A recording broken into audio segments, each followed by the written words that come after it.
sometimes when you do U substitution, you have to do a little more algebraic manipulation than we've been doing. In this problem, once again, I want to choose the inside function. Now, as you look at this, you see there's both parentheses and a square root sign. So it's not clear whether I should choose x plus 1 or x plus 5.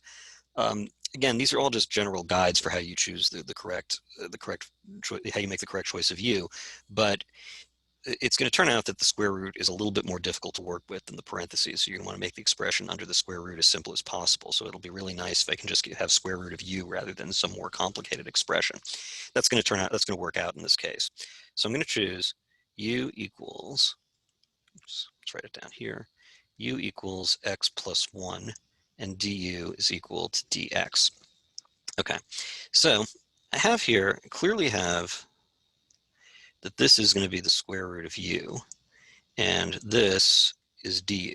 The question is, what do I do with that x plus 5? I don't have anything to replace that with.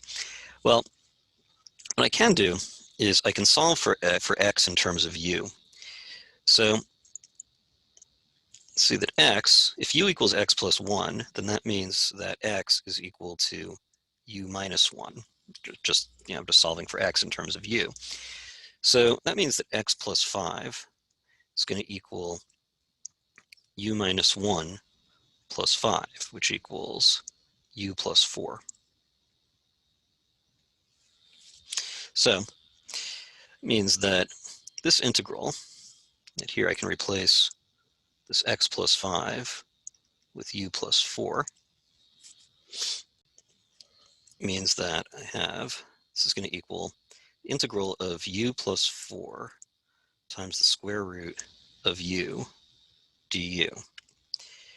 Now, this is a little easier to work with because I can distribute the what's in the parentheses to the square root of u, and this becomes the square root of u plus 4 square root of u du. And since it's always easier to work with exponents when you do an integral, this is going to be u to the 3/2 plus 4u to the 1/2 du. You can find the antiderivative of this. This is going to be u to the 5/2 over 5/2 plus 4 times u to the 3/2 over 3/2.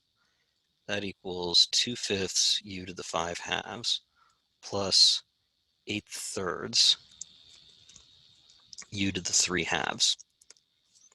So back substituting once again, that gives me 2/5 x plus 1 to the 5/2 plus 8/3 x plus 1 to the 3/2 plus c.